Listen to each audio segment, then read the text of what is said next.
everyone, and welcome back to my channel. My name's Sophie, and this channel is chronicling my journey to get my life back after having been diagnosed with some chronic health conditions. Today, I just wanted to sort of give a general life update with medical stuff and exercise stuff and just everything in general. So I have some notes I'll be referring to. First, I'll start with my SSDI application. Like I think I said, it's now at the state level, and I did fill out the 18 or so forms that they requested.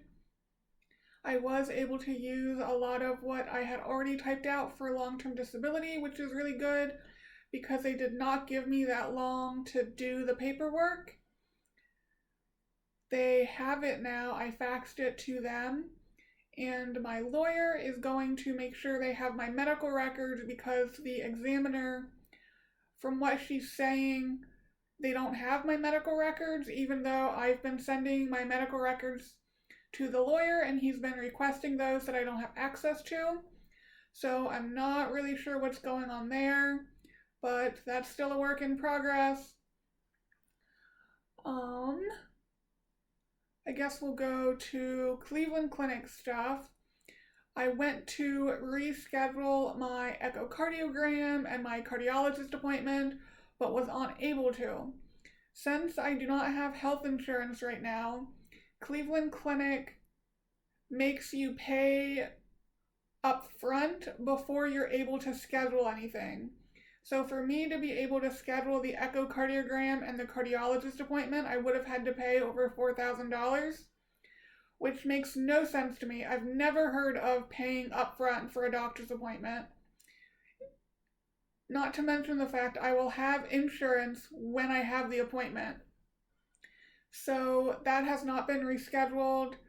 They also called to schedule a follow-up with the interventional pulmonologist about my tracheal stent placement, but again, we're just going to wait until March, or at least until I have an insurance card that I can give Cleveland Clinic, because I certainly don't have thousands of dollars to be spending right now.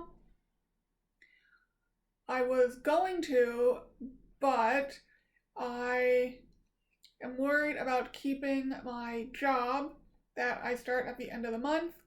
I have already said how I didn't get any help from the sleep doctor in as far as staying awake goes.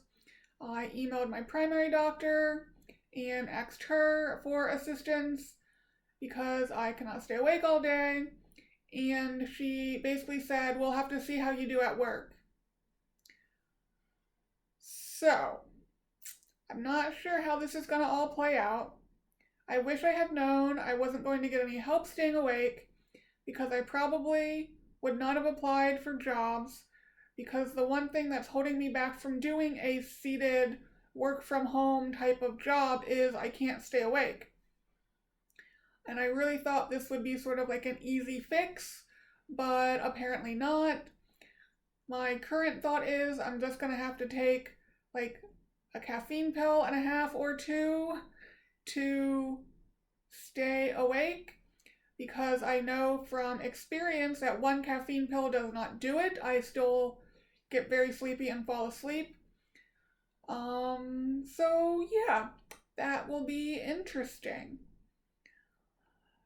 Sticking with medical issues, ever since I was sick a couple weeks ago when I got back from Florida, I've been a lot more symptomatic in terms of my orthostatic symptoms.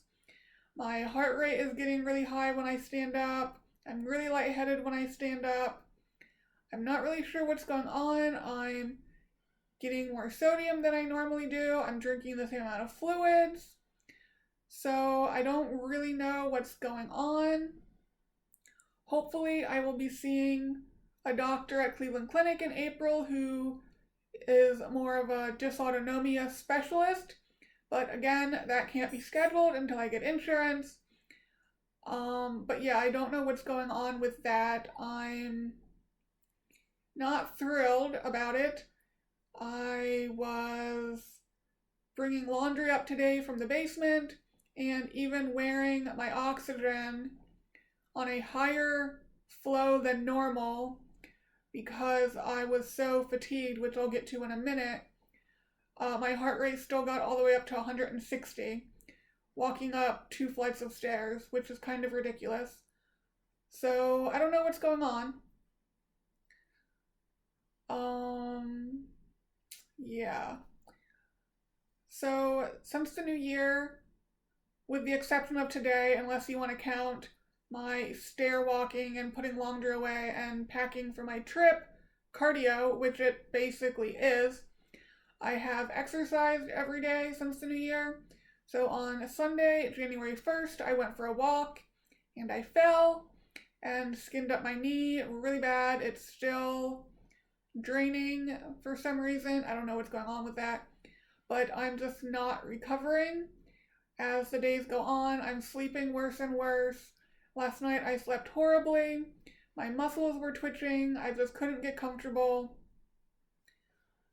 So I don't know if that's partly what's going on with my dysautonomia, heart rate, and orthostatic symptoms. My heart rate when I'm at rest is a lot higher. I'm not back to my normal resting heart rate. And when I sleep, my heart rate's higher, so my body is obviously working harder.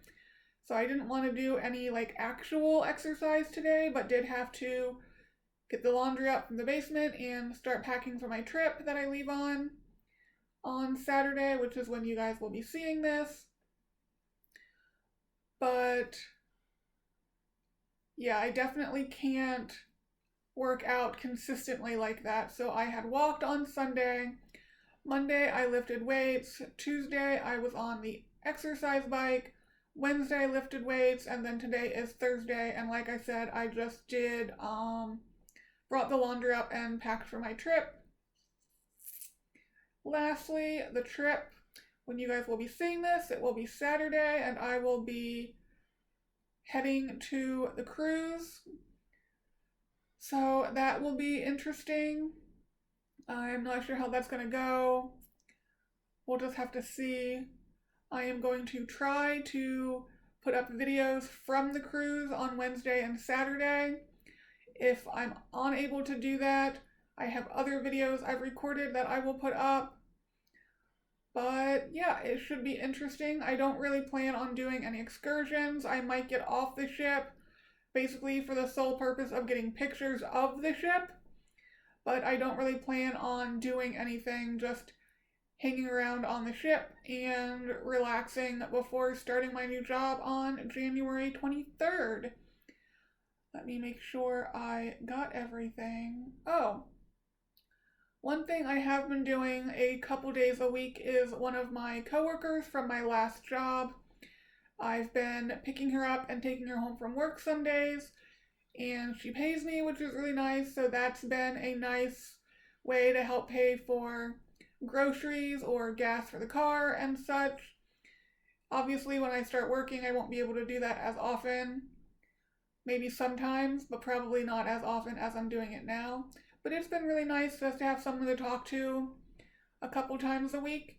She lives about a half hour away, so I get to chat with someone for a half hour a couple times a week, which is really nice. But I think that's going to do it. I know this was a little bit of a longer one. I just wanted to give an update because it's been a while and a lot's been going on. But that is going to do it.